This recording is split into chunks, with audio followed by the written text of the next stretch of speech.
paz do nosso Senhor Jesus. Amém, irmãos? Recapitulando o que nós falamos ontem no culto, nós vivemos um momento onde Deus tem nos agraciado com a manifestação dessa graça. Só que isso não pode ser algo só no nosso entendimento meramente mental, precisa ser revelado. Por isso que a palavra de Deus diz que em Romanos capítulo 1, verso 17, que nós precisamos ter a revelação do Evangelho. A revelação é algo que ocorre no nosso coração, mediante o quê? Mediante o pronunciamento das palavras do Senhor. Nisso nós passamos a caminhar de fé em fé. Por isso que o texto finaliza dizendo, o justo viverá pela fé. E esse justo é todo aquele que recebeu a justiça de Deus na nossa vida, como eu recebi, como você recebeu. Então o propósito de Deus é nos justificar, para que nós possamos desfrutar de tudo que Deus tem para nós. Além das bênçãos que Deus tem referente a nós nesse mundo, nesse tempo presente e futuro, Deus nos torna cooperadores com Ele no seu ministério, no ministério do seu Filho Jesus Cristo. Então veja bem, no princípio Deus, quando ali usou João Batista, que era o final daquela dispensação, para anunciar a vinda de um novo tempo, onde ele fala, ele se refere ao reino, ele diz às pessoas duramente, numa região desértica, numa região onde quem quisesse ouvir uma pregação teria que ir até ele, palavras duras, palavras secas, diferente daquelas as quais nós pregamos hoje. E ali ele dizia, arrependei-vos, porque é chegado o reino dos céus. Logo, imediatamente vem quem? Vem Jesus Cristo, para ser batizado por ele. E ele se sente indigno, daquela situação toda, um homem cru, que João Batista não tinha tanta revelação como nós temos hoje, em Cristo. Sabe, João Batista pregava aquela palavra simples, arrependei-vos porque é chegado o reino. E de repente chega aquele que viria, aquele que já tinha sido anunciado, e diz para Jesus, diz para João Batista, me batiza. E João Batista disse, não, você é que vai me batizar. E aí Jesus fala, olha, convém que aconteça dessa forma. E sem maiores questionamentos, ele admitiu isso e batizou Jesus, sem entender o porquê. Mas dentro daquilo que Jesus falou, convém que seja assim, estava sendo manifestada uma justiça que João Batista jamais, naquele momento, conseguiria ou conseguiu entender isso. Mas ele simplesmente o fez, batizou Jesus e ali começa um novo tempo. E esse novo tempo é começado no deserto, quando o Espírito de Deus leva Jesus para o deserto, a fim de ser tentado, na verdade, a fim de ter experiências com o Senhor. Porque tudo que Deus quer fazer é com que eu e você sejamos usados no futuro, para operação de milagres, para manifestação do poder, que implica a salvação e o reino de Deus. E assim Jesus também passou por esse crivo. Durante 40 dias, 40 noites, ele jejuou. E a Bíblia diz que ao término desses 40 dias ele teve fome. Acredite, a fome não foi depois de 40 dias, porque logo no primeiro dia ele sentiu fome, barriga vazia, você sabe como é que é. Mas 40 dias...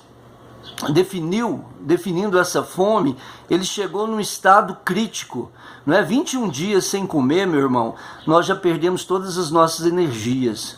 40 dias sem comer, nós já estamos dando espasmos, A musculatura está desfalecendo, está sendo comida, está sendo exaurida, Porque 21 dias depois, sem se alimentar, sua massa muscular, suas fibras musculares começam a ser queimadas.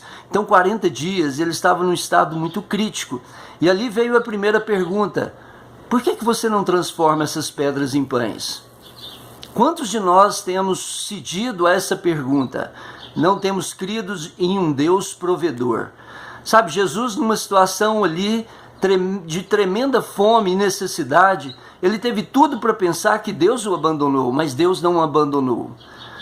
Ele creu que aquele que o chamou era fiel. E ele é um Deus provedor. Ele olhou para aquela circunstância e disse para Satanás, não só de pão viverá o homem, mas de toda palavra que procede da boca de Deus.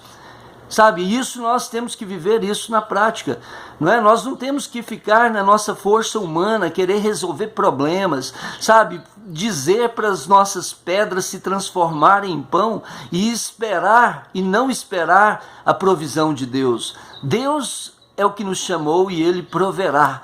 Então esse primeiro aspecto da sua vida, não é, para que você possa ter uma vida abençoada experimentalmente, você precisa crer que Deus é o provedor, como Jesus disse a Satanás: não só de pão viverá o homem. Eu não preciso mandar essas pedras se transformar, eu não preciso forçar a barra aqui para multiplicar minha célula, eu não preciso forçar a barra aqui para ser compreendido, para ser amado, sabe? Deus é o provedor seu.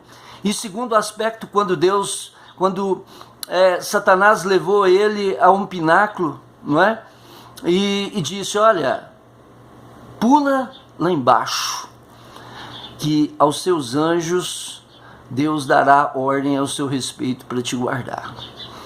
E ele disse: não tentarás o Senhor teu Deus. E quantos de nós vivemos tentando a Deus, achando que Deus vai assinar embaixo das nossas negligências, daquilo que nós queremos de uma forma irracional, espiritualmente falando, fazer? Sabe, nós precisamos crer que Deus é a nossa segurança. Sabe, nós não precisamos dar passos negligentes, passos imprudentes, passos que no mundo espiritual leva-nos a ser entendido como imprudentes, pessoas que tentam a Deus. Nós não atravessamos as ruas de olhos fechados. Sabe, nós esperamos no Senhor, porque Ele é a nossa segurança. Sabe, Jesus poderia ter feito isso? Poderia.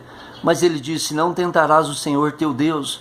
Esse é o segundo aspecto. Sabe, crer que a obra que Deus vai fazer é uma obra que vem através de um sentimento de segurança, de estar nas mãos dEle, onde você não precisa arriscar de uma forma errônea, né? Para isso você precisa ponderar, não é? Você precisa discernir o que é a voz de Deus e o que é a voz de Satanás.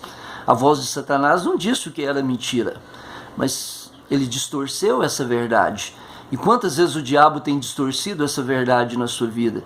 E você tem tomado atitudes e achando que é Deus que está dizendo para você fazer. Quantas pessoas eu ouço dizendo: não, pastor, eu vou fazer, eu vou me casar, eu vou multiplicar minha célula, eu vou fazer isso, eu vou fazer aquilo, não é? Porque Deus falou comigo. Será que foi Deus que falou com você? Tenha discernimento disso. Sabe, quando Deus fala conosco, nós ouvimos de uma forma suave. Sabe, uma forma que é aprovada dentro do nosso coração. Sabe, não tente a Deus.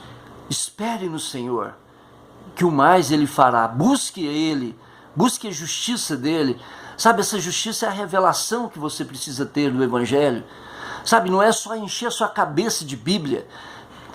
Tem irmãos que têm enchido a cabeça de Bíblia, mas na prática estão sendo desordenados nas suas ações, e isso vai se multiplicando. Isso é o pior de todas as coisas, porque quando há pessoas destrambelhadas que não andam pela fé, e a fé nos diz que nós não devemos tentar a Deus, e sim esperar os milagres de Deus. Sabe, não tente a Deus. Diga para Satanás: não vou tentar o meu Deus. E eu creio em terceiro aspecto, quando o diabo levou ele a um monte alto e disse: olha, tudo te darei se você prostrar aos meus pés e me adorar. Incrível isso, como as pessoas têm prostrado diante de Satanás e adorado. Obviamente não é dentro dessa figura ilustrativa, não é, de um bicho chifrudo. As pessoas têm se prostrado diante das suas próprias cobiças, do dinheiro, sabe, das suas vaidades, não é, desse momento da superação, sabe, o desejo desenfreado de prosperar, sabe, de ser notado, de ser reconhecido, o desejo de ser aplaudido, o desejo de governar, o desejo de liderar, o desejo de ser pastor, de ser um homem reconhecido, o desejo de andar num carro novo, sabe, o desejo de fazer uma viagem, tirar uma selfie, não é? Em Paris, de frente à Torre Eiffel, e postar no Facebook para dizer: eu posso, eu sou reconhecido. Isso tudo é um desejo de ser amado, sabe? Você precisa reconhecer o que a palavra de Deus diz quando Jesus, não é, foi batizado e Deus expressou: esse é o meu filho amado em quem me comprazo. Naquele momento ele estava dizendo: esse é o Emival amado em quem eu tenho prazer. Esse é o Lucas amado a quem eu tenho prazer. Esse é o Jesus Carlos amado em quem eu tenho prazer. Sabe, você não precisa, sabe, pegar, tirar fotos com pessoas importantes. Você não precisa nada disso para se sentir amado e aceito.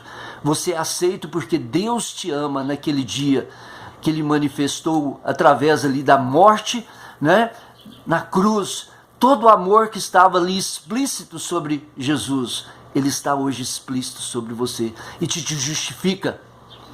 A partir daí, o sentimento que você deve ter é um sentimento de aceitação da sua identidade. Você é amado de Deus.